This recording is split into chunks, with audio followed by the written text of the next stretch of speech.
Drop the rod and step away from the water. That was the first thing I heard as the glow of red and blue sirens splashed across the lake like oil on water. My fishing line was still taut, a bass tugging faintly at the hook, when two officers aimed their flashlights directly at me. The neighborhood lake, calm and glassy just seconds before, suddenly felt like a stage, and I was the unwilling star of Linda's latest performance. Now imagine this. It's your own backyard, your own dock, your own evening ritual, and suddenly you're treated like a trespasser. You hear the buzz of radios, the bark of orders, the impatient shuffle of boots and gravel. A chill runs down your arms not from the night air, but from the humiliation. I wasn't breaking into someone's home. I wasn't vandalizing property. I was fishing. Yet in Linda's world, in Linda's HOA kingdom, I had just committed a capital offense.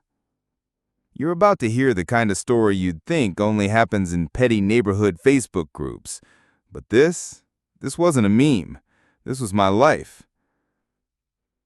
To understand how I got here, you have to rewind a few weeks. It started with a letter, a violation notice, slid into my mailbox, stamped with the HOA's official letterhead. Unauthorized use of common area, it read.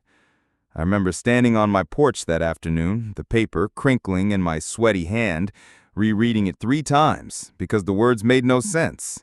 Unauthorized use? The lake sat behind my property line. My deed literally mentioned riparian rights, the right to use the water for personal purposes. Still, there it was in bold, underlined font. Cease all fishing activities immediately. Now, Linda was no stranger to sending these letters. She was the HOA president, a woman who seemed to believe she'd been personally appointed by God to guard the sanctity of hydrangea bushes and mailbox paint colors. She had a knack for catching the smallest infractions, a recycling bin left out 10 minutes past collection, a basketball hoop not perfectly tucked away, and in her eyes, my quiet evenings on the dock with a fishing rod were a declaration of war. Fishing attracts undesirable wildlife, she had written in her first notice. It disturbs the ecosystem carefully managed by the HOA. That line alone nearly made me laugh. I'd lived there 6 years and never once saw the HOA do anything remotely resembling ecosystem management, unless he counted Linda's husband dumping chlorine tablets into the community pool every spring. So I did what any rational person would do. I ignored it. After all, the law was on my side, right? Property records didn't lie. But Linda wasn't one to let go. Within days, the harassment escalated. First a fine, $50 for violating HOA rules. Then another, $75 for repeat violation. By the third letter, she had tacked on a $100 fee and added that my continued disregard for HOA bylaws could result in a lien against my property. That's when my stomach twisted. Because here's the thing about HOAs. Even when they're wrong, they know the fear of fines and liens is enough to make most people roll over. And that's what Linda thrived on, fear. One evening, about 3 weeks before the night of the sirens, I confronted her. She was in her driveway, arms crossed, watching me like a hawk as I walked my dog past her pristine lawn. "Linda," I said, forcing a smile, "you know that lake isn't technically common property. My deed says—" Before I could finish, she cut me off. "Don't you dare lecture me about bylaws," she snapped, loud enough for the neighbor across the street to peek through her curtains. "The lake is for everyone. You don't own it.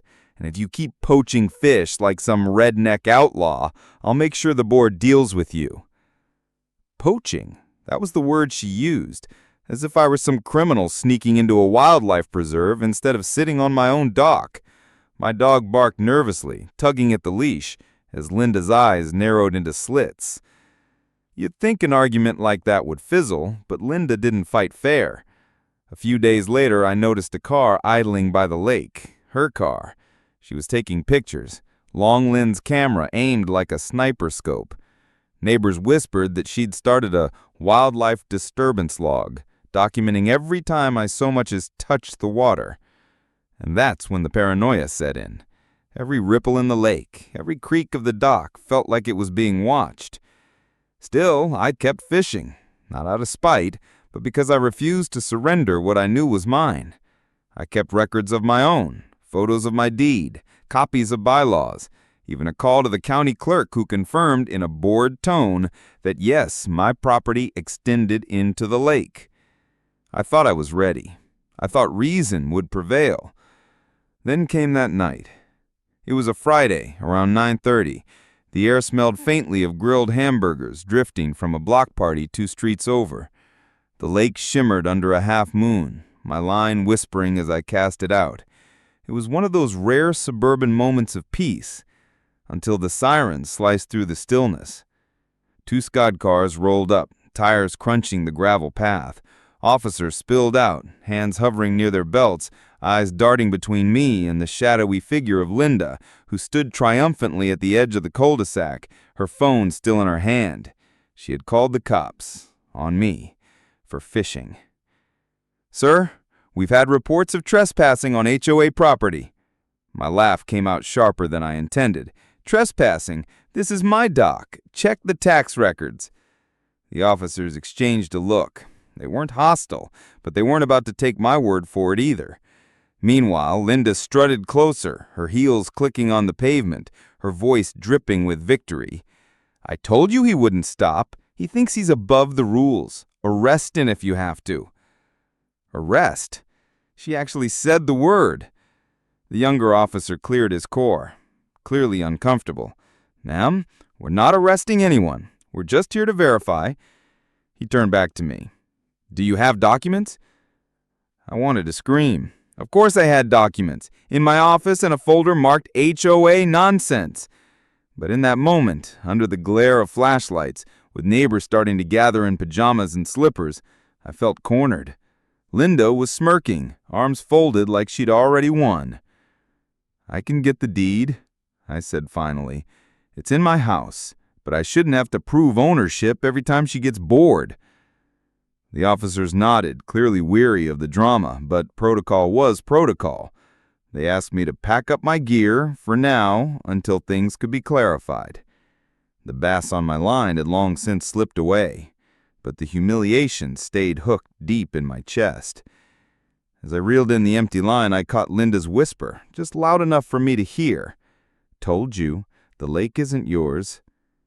That whisper was gasoline on a slow-burning fire. Because in that moment I realized this wasn't about fishing. It wasn't about bylaws or ecosystems. It was about control. Linda needed to win, and she was willing to weaponize the police to do it.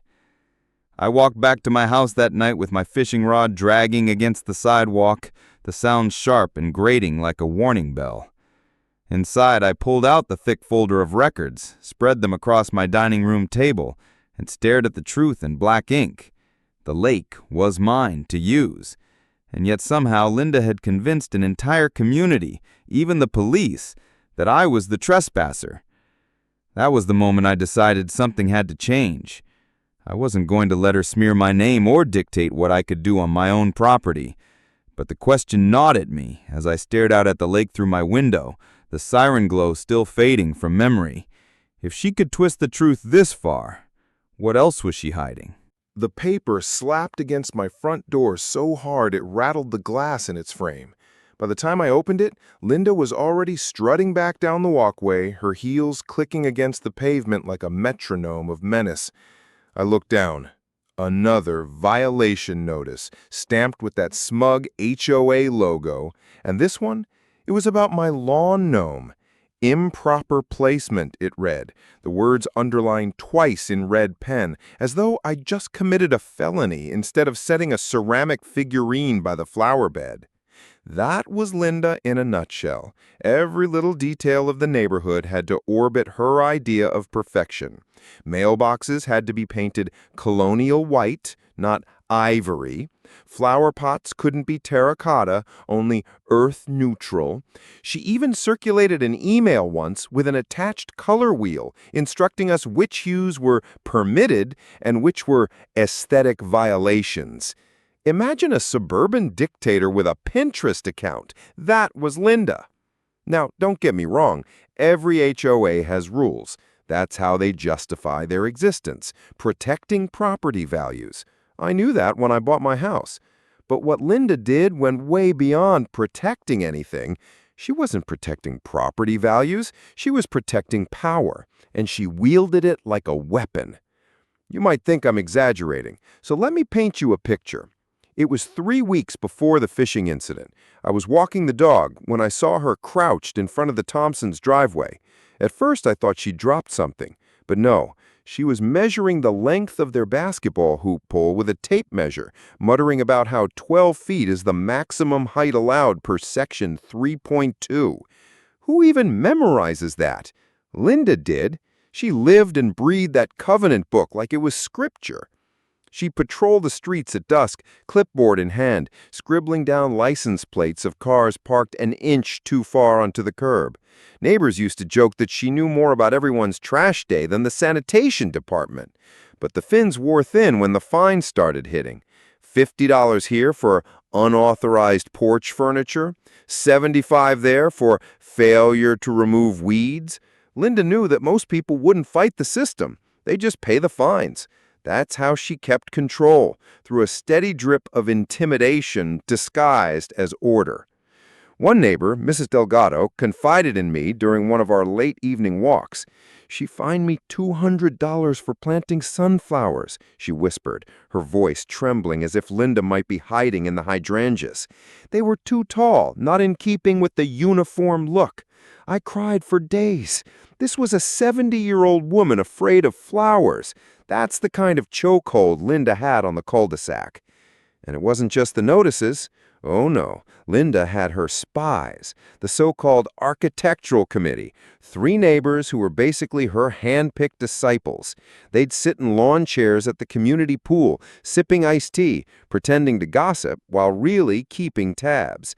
Step out of line, and you could bet a letter would arrive within 48 hours, complete with photos attached for documentation. Now let me tell you about the first time I stood up to her. It was midsummer, and the heat was suffocating, the kind of day when the asphalt smelled like melting tar. I'd received a notice about my fence being 2 shades too dark.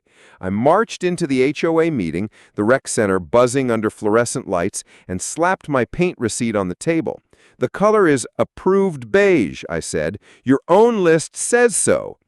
She didn't even flinch. She adjusted her glasses, glanced at the paper, and said in that syrupy voice of hers, "Well, sometimes the swatches don't match the outcome. We can't risk the neighborhood looking uneven." Uneven. That word hung in the air like a curse. The rest of the board, her loyal cronies, nodded in unison.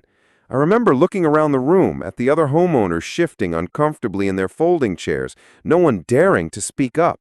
It felt less like a meeting and more like a courtroom where Linda was judge, jury, and executioner. Do you see the pattern?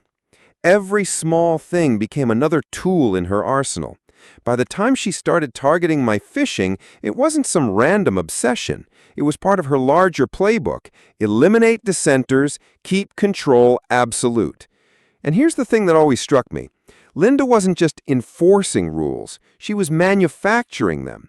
The bylaws had language about reasonable use of common areas and aesthetic harmony, but they were vague, intentionally vague. That gave her room to twist them however she wanted. Fishing? Disturbance of common resources. Lawn gnome? Improper decoration.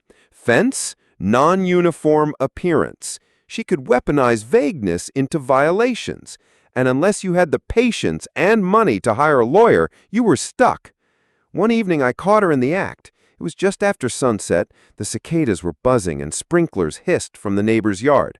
I saw her standing by my property line, camera in hand, snapping photos of my flower beds. I walked over, my pulse hammering. "Linda, what are you doing?" I asked, trying to keep my voice calm. She didn't even look embarrassed. She just said, "Just documenting. It's part of my duty to the HOA." "Duty?" I laughed. "Since when does duty include stalking people's yards at night?" Her eyes narrowed. "If you have nothing to hide, you shouldn't mind." That was it. That was her philosophy in a single line. If you resisted, you must be guilty. Neighbors started noticing too. The Carters once left their holiday lights up until mid-January, and Linda plastered a notice on their door at 6 a.m. sharp. They told me later they felt like criminals, like the whole neighborhood was watching them. That's what she did, made people feel small, made them question their every move.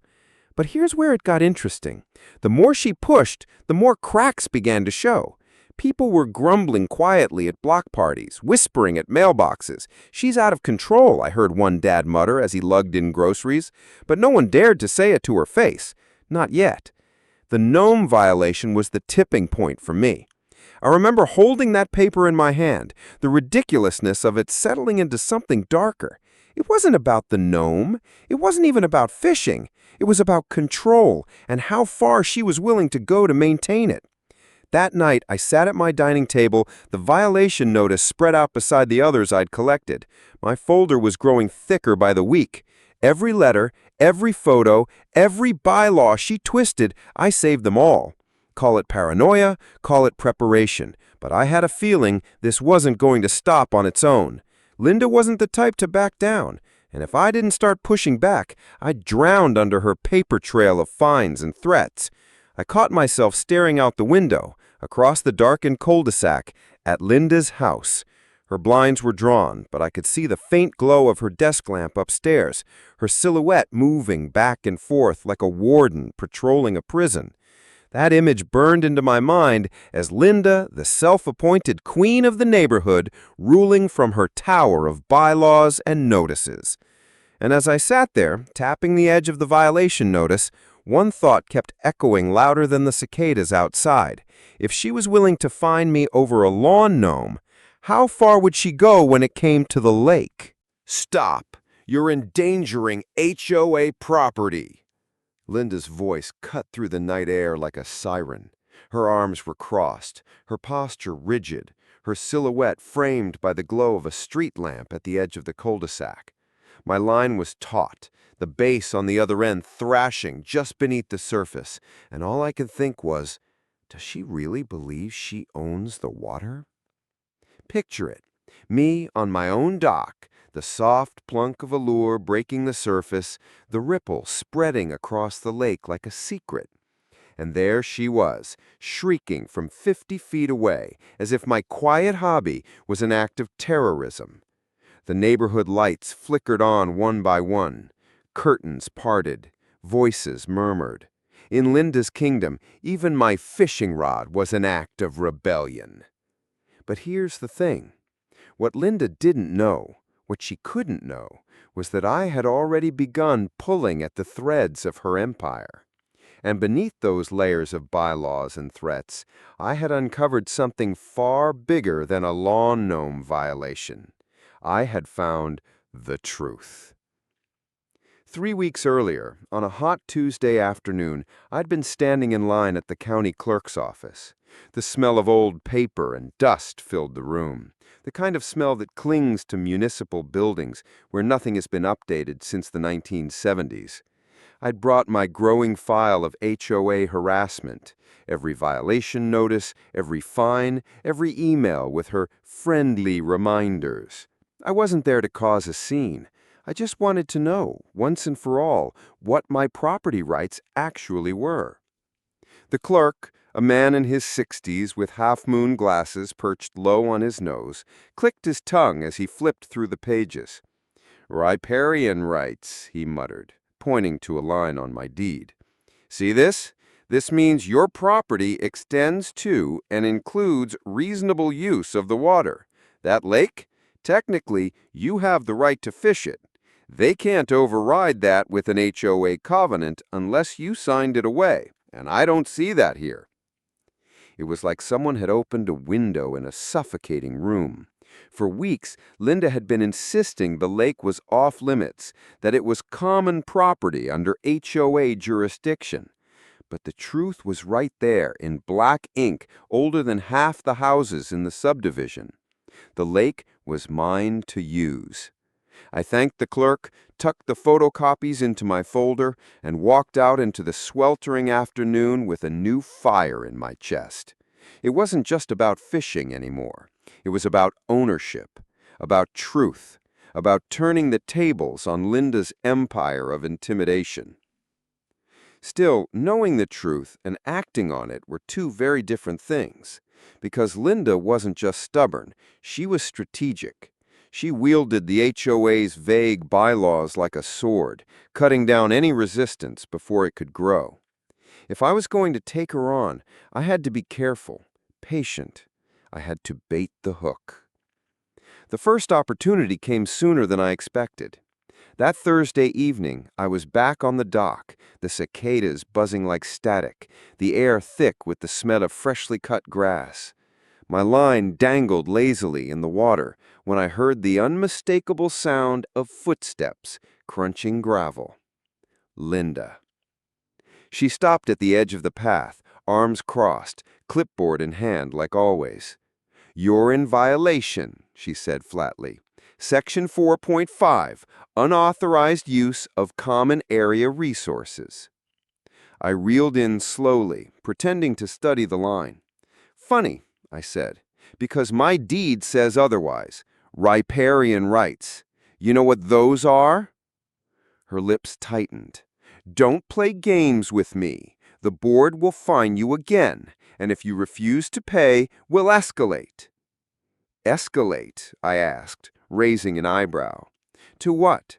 You already called the cops once. You really want to explain to them again why you think catching a bass is a criminal offense?" That one landed. For just a second, her mask cracked. But Linda was too good at this game. She adjusted her glasses, scribbled something on her clipboard, and turned on her heel without another word. I knew then that I couldn't just rely on one deed in a dusty file. I needed evidence, leverage, something undeniable. So I started digging deeper. Late nights at the dining table, the glow of my laptop casting long shadows across the room. I pulled up plats, zoning maps, HOA charters, even old county surveys that showed exactly where common property ended and private property began. And every document told the same story. The HOA had no jurisdiction over the dock or the portion of the lake adjoining my lot. The irony? For years, Linda and her board had been using that same dock for community events, summer barbecues, family fishing days, even private parties where they'd rented it out for extra cash. The very space she was accusing me of endangering had been her playground for years. That realization hit me like a gut punch. They weren't just wrong, they were trespassing. But I couldn't go public with it yet. If I did, she'd spin it, twist it, find some obscure clause to muddy the waters.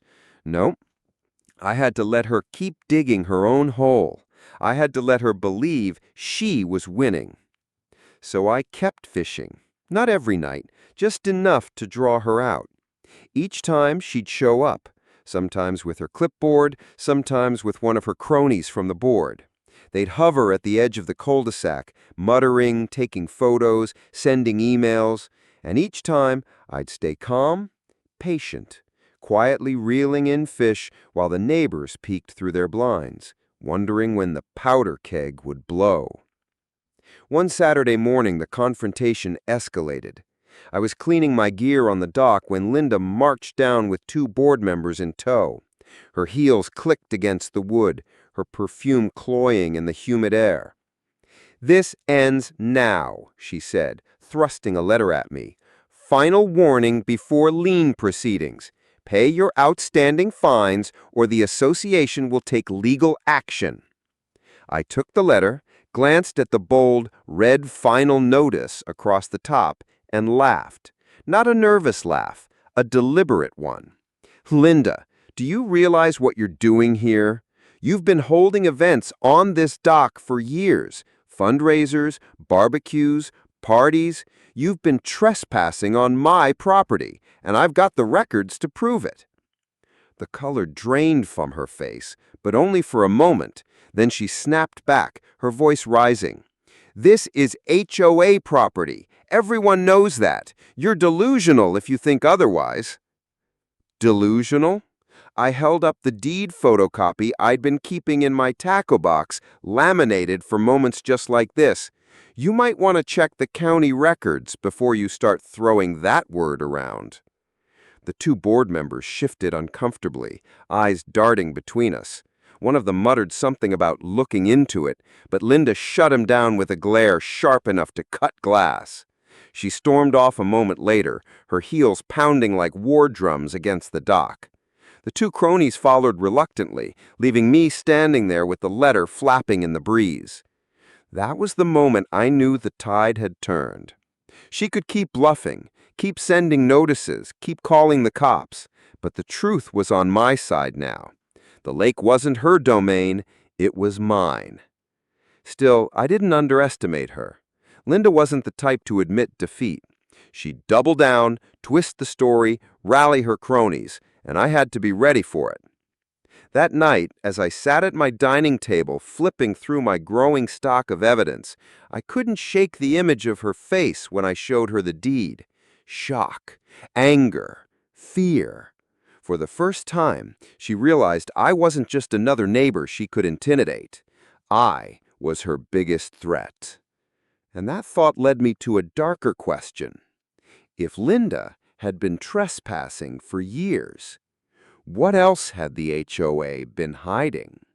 "You don't belong here," Linda spat, her manicured fingers stabbing the air in my direction. The room went silent, every folding chair squeaking as bodies shifted, eyes locking on me.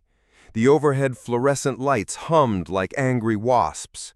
The stench of burnt coffee from the corner urn clung to the air, thick and acrid. And then came the chorus. Nods from her board numbers, heads bobbing in unison as if they were rehearsed, as if my exile had already been scripted. I stood there, arms crossed, expression neutral. Inside, though, my pulse drummed like a war march. You want to know what real gaslighting looks like?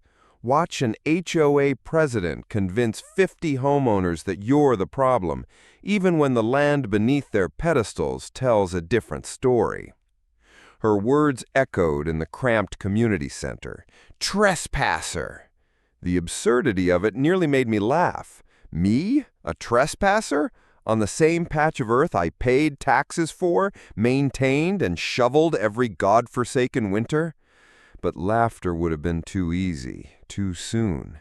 Instead, I let her dig. Because that's the thing with Linda. The deeper she dug, the closer she came to unearthing the truth, that it wasn't me standing on borrowed land, it was her. 3 weeks earlier, the first letter arrived. A cream envelope tucked under my welcome mat like contraband, HOA logo in the corner. Inside, bold letters, notice of violation. The claim? Unauthorized use of HOA-maintained property. The supposed evidence? Me, fishing on the lake. You remember the lake, don't you? The one she screamed across like a banshee when I reeled in a bass? That same lake, the one she swore belonged to the HOA collective. Except, spoiler, it didn't. At first, I thought it was another flex of power, another paper cut in her slow-burn campaign to break me. $50 fines, threats of escalating penalties, even the mention of a lien. That's how HOAs operate. They push you just far enough to make compliance feel cheaper than resistance. But Linda wasn't aiming for compliance. She wanted humiliation. That morning, I brought the letter to my kitchen counter and laid it flat, smoothing the creases with my palm like a crime scene exhibit. Violation Code 7.2, unauthorized use of common area property.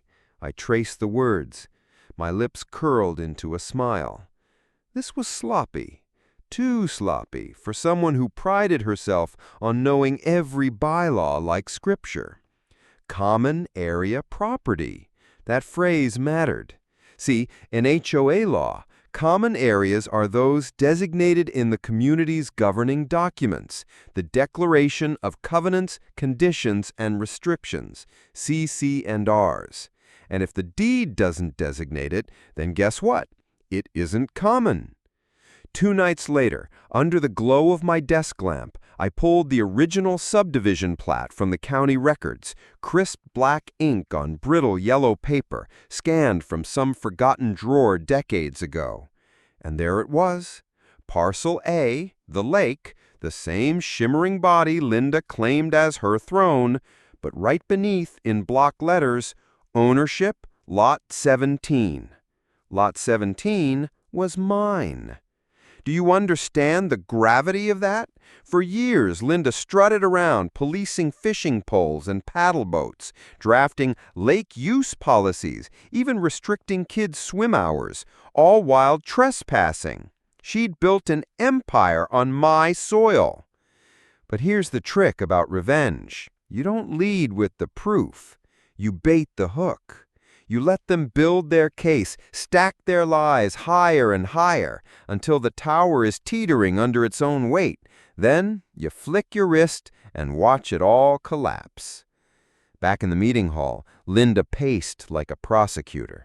This resident, she gestured toward me as though I were a defendant in shackles, has flagrantly ignored our bylaws. He uses the lake for his personal gain. He has disregarded repeated notices. This is a matter of community safety and integrity. Community safety. There it was, the buzzword. They always reach for safety when they've got nothing else. I caught a few nods in the crowd, a whispered from the back row. Fear travels fast in a cul-de-sac. I raised my hand, calm, deliberate. Point of order, I said. My voice didn't carry anger, it carried precision, like a scalpel. Would the board care to cite the recorded deed that grants the HOA ownership of the lake? A ripple of confusion spread through the room. Homeowner shifted, papers rustled.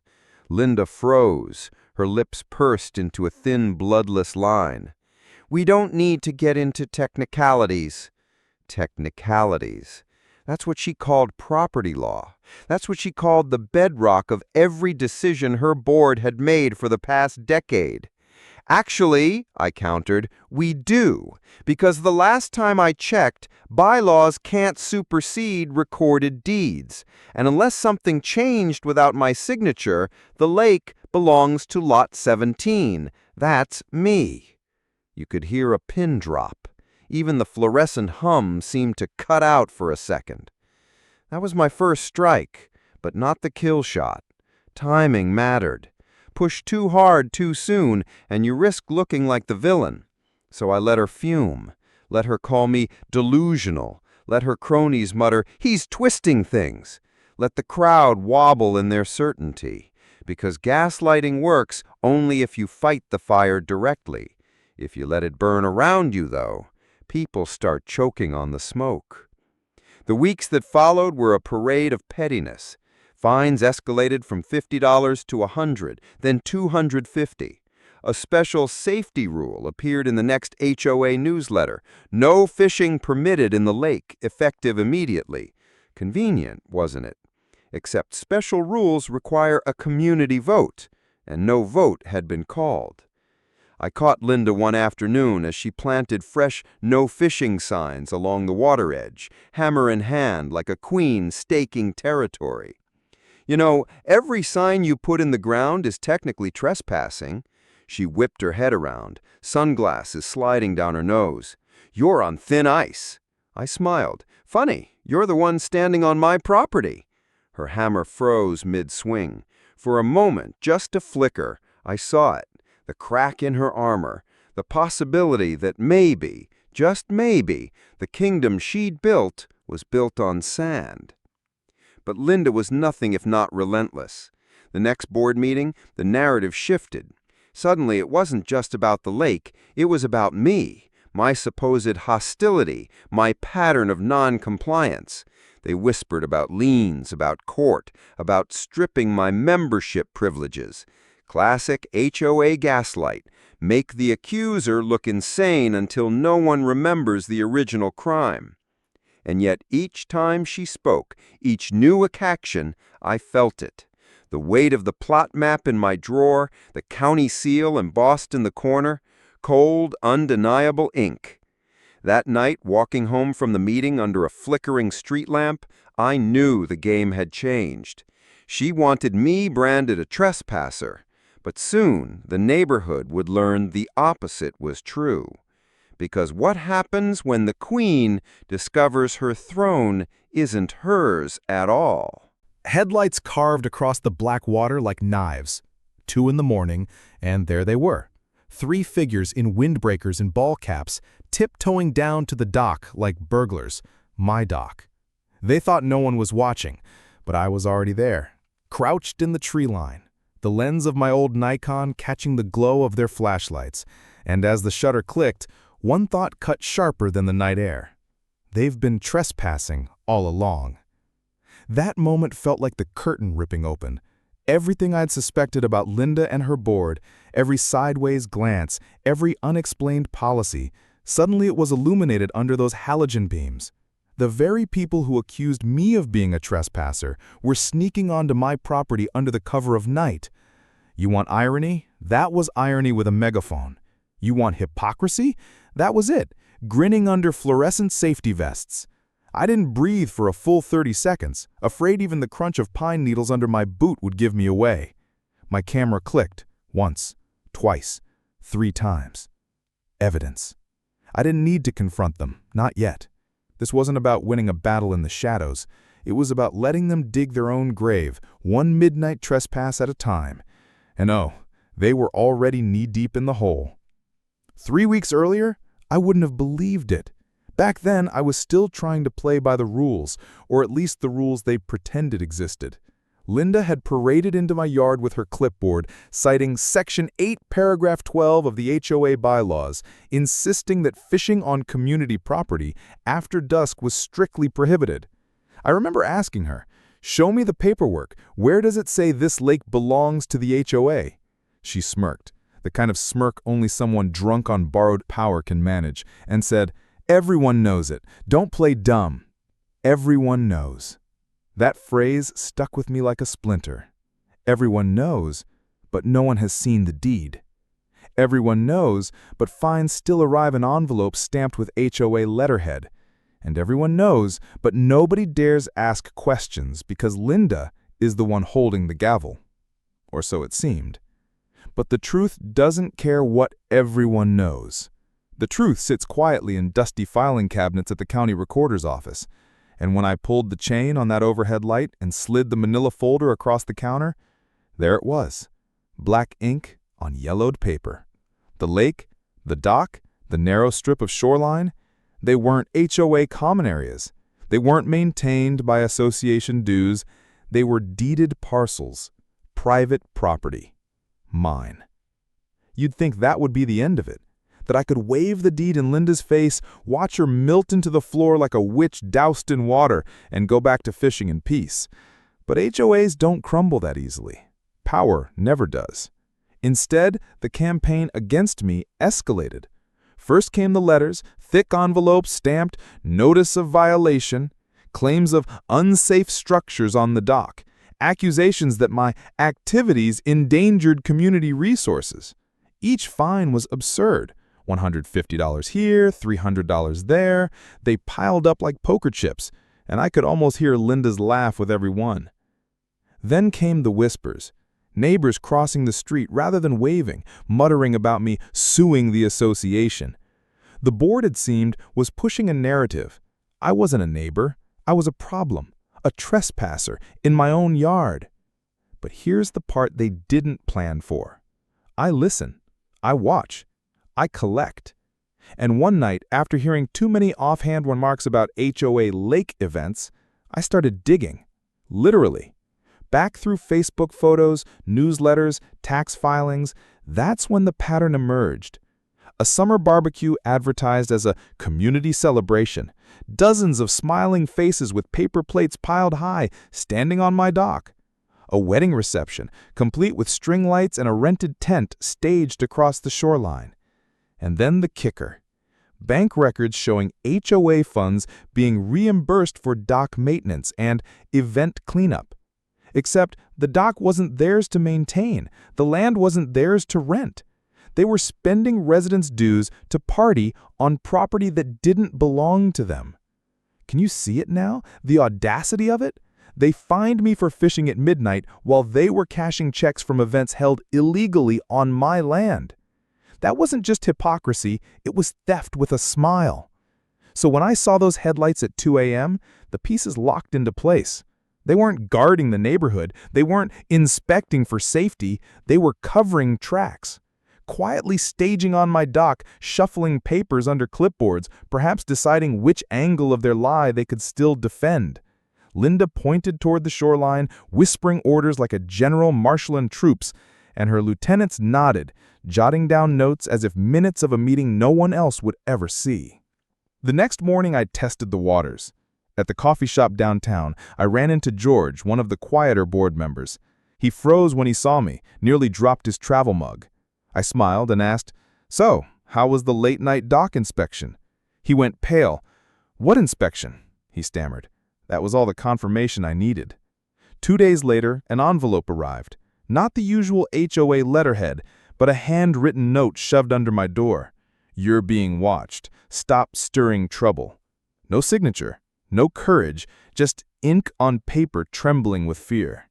I laughed when I read it, but not because it was funny. I laughed because fear is the surest sign of guilt. They were cracking, and I was only just begun. At the next HOA meeting, I didn't confront them, not yet. Instead, I sat in the back, silent, watching the performance. Linda rattled through her agenda, landscaping budgets, speed bumps, and community use of shared spaces. When she hit that last phrase, she looked straight at me, her smile stiff as plaster. "The board has authorized limited events on the dock this season. We remind residents not to interfere with sanctioned activities." That was her move. Gaslight the entire room. Speak lies as if they were gospel. Hope no one dares to challenge. But I had the deed. I had the photos. I had the night vision shots of her and her cronies skulking like raccoons through the cattails. The man next to me whispered, "Thought you owned that dock." I smiled thinly. "I do," I said. His eyebrows shot up, but I didn't elaborate. Not yet. Timing, after all, is everything. Because here's the truth about revenge. It's not about shouting the loudest. It's about patience, about letting the other side believe they've won just long enough for the floor to give way beneath them. Every trespass, every lie, every fine, each was another rope in the noose they were tying for themselves. And I was more than happy to hand them the coil. So I kept my silence. I collected more evidence. Screenshots of event invitations, testimonies from residents who'd rented the HOA dock, bank statements with reimbursements for supplies purchased for lake activities. Piece by piece, the puzzle was coming together, and it formed one damning picture. The HOA's empire wasn't built on rules, it was built on stolen ground. And still, they kept sneaking. Still, those headlights flashed across the lake at ungodly hours. Still, Linda strutted through meetings with her gavel like a queen without a crown. But the difference now was I wasn't just defending myself, I was documenting a crime scene. So when I crouched in those shadows at 2 a.m., camera in hand, I knew this wasn't just surveillance. It was foreshadowing. The scales had tipped. I wasn't the one under their microscope. They were under mine. And here's the question that should keep you up at night. When the hammer finally falls, will Linda and her board cling to their lies, or will they turn on each other in the scramble to survive? According to the recorded plat map and deed, the inspector's voice carried through the stale community hall, the lakefront parcel, including the dock, belongs solely to Lot 17. He looked up from the papers. His eyes met mine. "That's you."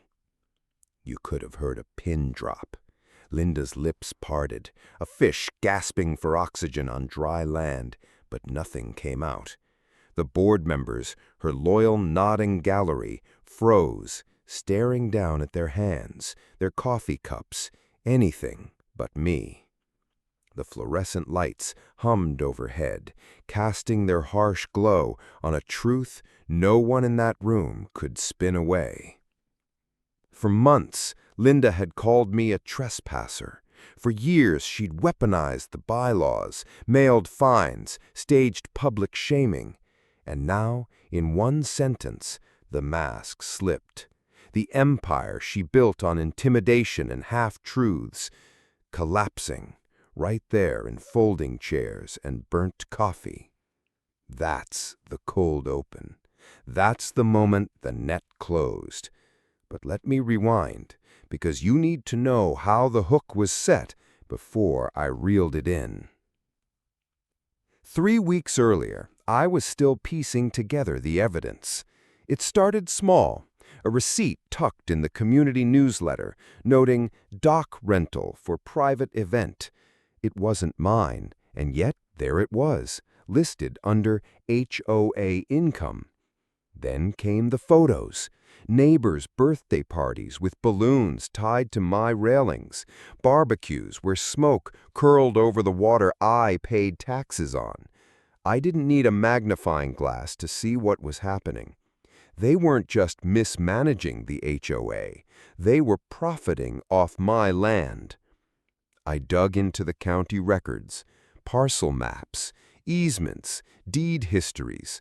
Late nights hunched over public access terminals at the clerk's office, the smell of toner and old paper thick in the air. The boundary line was unmistakable. The lake and dock were never HOA property.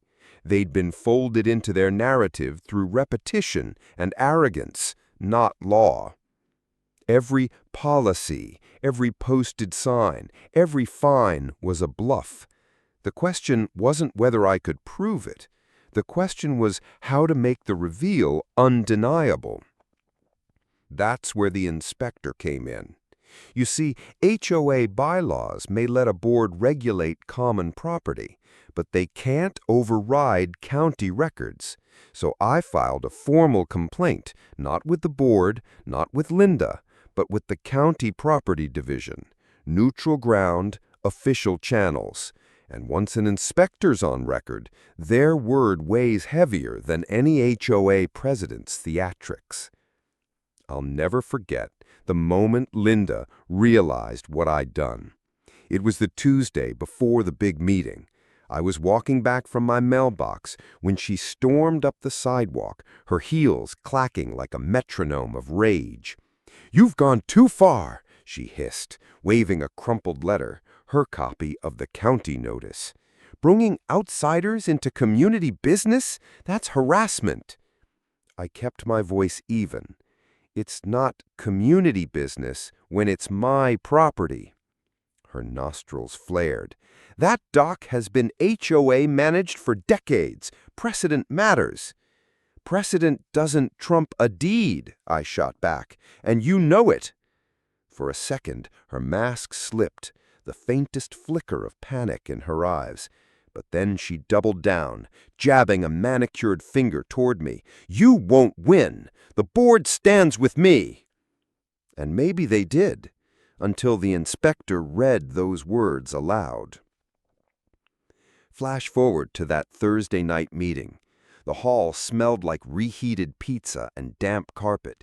Every seat was filled, neighbors squeezed shoulder to shoulder, eager for fireworks.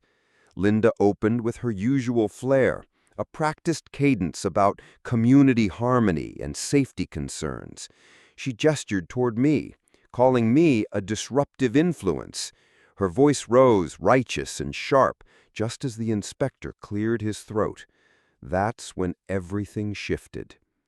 He read the parcel description, line by line, his voice steady, factual, no room for spin. When he said, "Lot 17 owns the dock," the words landed like stones in water, rippling outward until the whole room sat still. One neighbor dropped their pen. Another muttered, "Well, I'll be damned."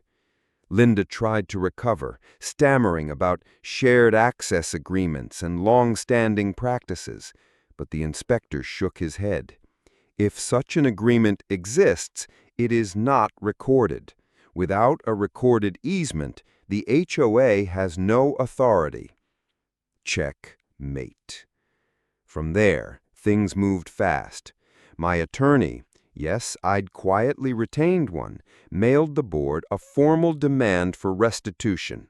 Copies of invoices, rental fees, event permits tied to my dock. Each envelope thick with proof. The bylaws were clear.